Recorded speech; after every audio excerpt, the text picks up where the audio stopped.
നിങ്ങളുടെ ഫേവറേറ്റ് സീരിയലുകൾ ടിവിയിൽ വരുന്നതിന് മുൻപേ സൺ നെക്സ്റ്റ് ആപ്പിൽ കാണാം. ഇനി എല്ലാവർക്കും മുൻപേ കാണൂ. ഇപ്പോൾ തന്നെ സൺ നെക്സ്റ്റ് ആപ്പ് ഡൗൺലോഡ് ചെയ്ത് സബ്സ്ക്രൈബ് ചെയ്യൂ.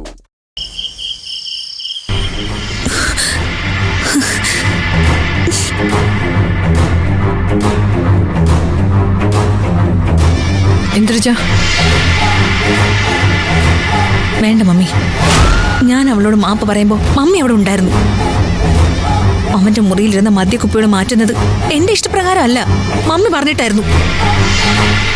പക്ഷെ മമ്മി അവിടെ സൈലന്റ് ആയിരുന്നു. അതിന്റെ അർത്ഥം എന്താ?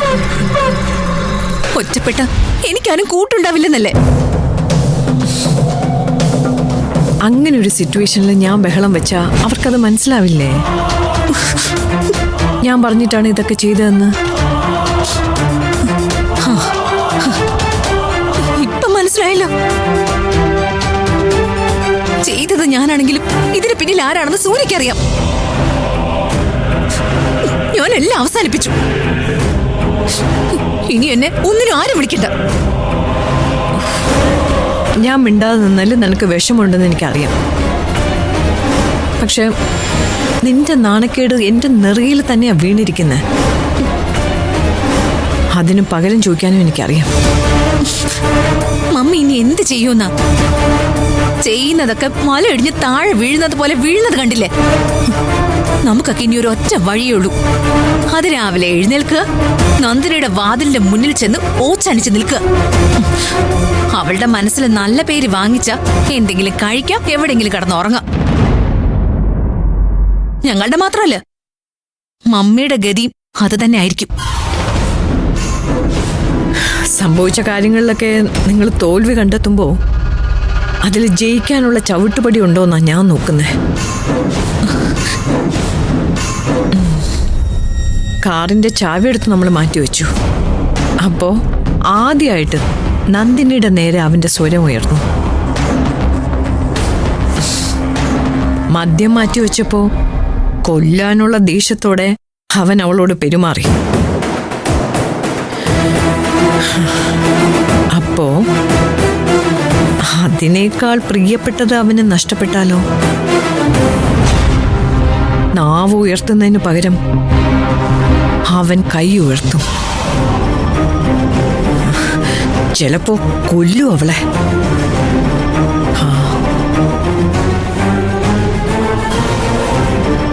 തുടങ്ങി വെച്ചത് ഞാൻ പൂർത്തിയാക്കും. അവസാനത്തെ ചിരി നമ്മുടേതായിരിക്കും.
നന്ദിനി, താൻ എന്താണോ ഇത്ര പാവായിപ്പോയത്? എല്ലാവരും നേരം വെളുക്കുമ്പോൾ മുതൽ വൈകുന്നേരം വരെ ഓടുന്നത് അവരവരുടെ കാര്യം സേഫാക്കാൻ വേണ്ടിയാ. അങ്ങനെ ഒരു ചിന്ത പോലും ഇല്ലാതെ മറ്റുള്ളവർക്ക് വേണ്ടി ഓടി ഓടി കത്തിത്തീരുന്നതിൽ ഒരു സങ്കടവും ഇല്ല തനിക്ക്. നന്ദിനി, വീണ്ടും വീണ്ടും തന്നെ നോക്കുമ്പോഴേ ഈ ലോകത്തിലെ എല്ലാ സൗന്ദര്യം കൂടെ തന്നിൽ വന്ന് ചേരും പോലെ തോന്നുക. തന്റെ സ്വഭാവമാണ് തന്റെ സൗന്ദര്യം. താൻ ചിന്തിക്കും പോലെ മറ്റാരെ കൊണ്ടും ചിന്തിക്കാൻ പറ്റില്ല. നിന്നിലേക്ക് തിരിഞ്ഞു നോക്കാൻ പറ്റില്ല എന്ന് എന്റെ മനസ്സിനെ കൂടെ കൂടെ പറഞ്ഞു പഠിപ്പിച്ചിരുന്ന ഞാൻ. പക്ഷേ നീ എന്നെ പ്രേരിപ്പിക്കുക നിന്നിലേക്ക് വീണ്ടും വീണ്ടും നോക്കാൻ. കണ്ടും മതിയാവാത്ത ഒരു ശില്പം പോലെ എൻ്റെ ചിന്തകളിൽ, എൻ്റെ മനസ്സിൽ ഇപ്പൊ നീയുണ്ട്. നീ ഒരു പാവാ നന്ദിനി, ഒരു പാവം പൊട്ടിപ്പെണ്ണ. നീ കരുതുന്നുണ്ടാവും അമ്മയെ തോൽപ്പിക്കാൻ വേണ്ടിയാ ഞാൻ നിന്നെ സ്നേഹിക്കുന്നതെന്ന്. ഓന അതല്ല, അതിനപ്പുറത്തേക്ക് എവിടെയൊക്കെയോ എൻ്റെ മനസ്സിനെ താൻ തൊട്ടിട്ടുണ്ട്, കൊളുത്തി വലിച്ചിട്ടുണ്ട്. നന്ദിനി ഇപ്പോഴും എനിക്ക് തന്നോട് എന്താണെന്ന് എനിക്കറിയില്ല, പക്ഷെ എന്തൊക്കെയോ ഓടോ താൻ എനിക്ക്.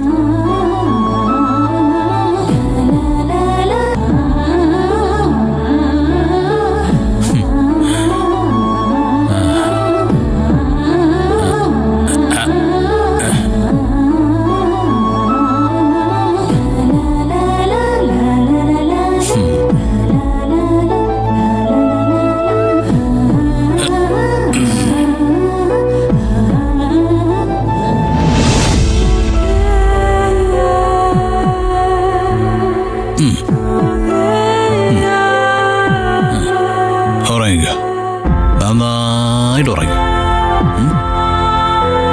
Good night.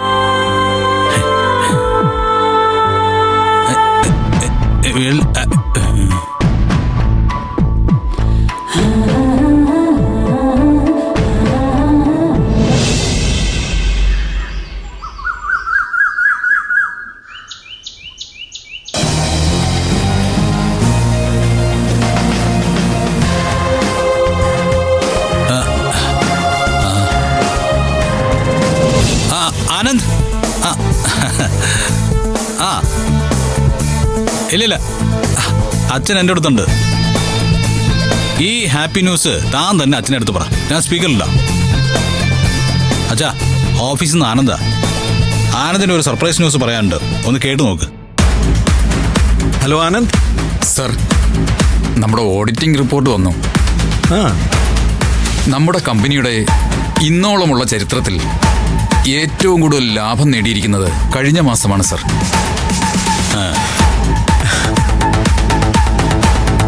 കഴിഞ്ഞ മാസത്തെ ലാഭം 20 കോടിക്ക് മേലെയാണ് സർ.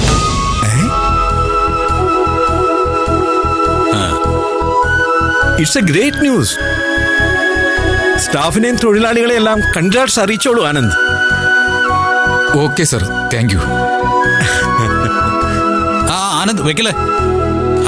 അതെ, താൻ എന്നോട് സംസാരിച്ചപ്പോ ഒരു കാര്യം കൂടി പറഞ്ഞില്ലായിരുന്നോ? അതൊന്ന് അച്ഛനോട് പറഞ്ഞേ. എന്താ ആനന്ദ്? അല്ല സർ, ചില നല്ല കാര്യങ്ങൾക്ക് ചില നിമിത്തങ്ങൾ പറയുമല്ലോ. ഞാൻ സൂര്യ സാറിനോട് പറയായിരുന്നു, സൂര്യ സാറിന്റെ ഭാര്യ നന്ദിനി മേഡം നമ്മുടെ കമ്പനിയിലേക്ക് എൻ്റർ ആയതിനു ശേഷമാണ് ഈ നേട്ടങ്ങളൊക്കെ വരാൻ തുടങ്ങിയതെന്ന്.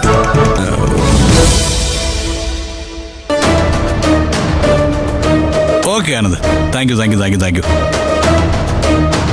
അപ്പോഴേ ബാക്കി കാര്യങ്ങളൊക്കെ നമുക്ക് ഓഫീസിൽ വന്നിട്ട് സംസാരിക്കാം. Okay, thank you sir.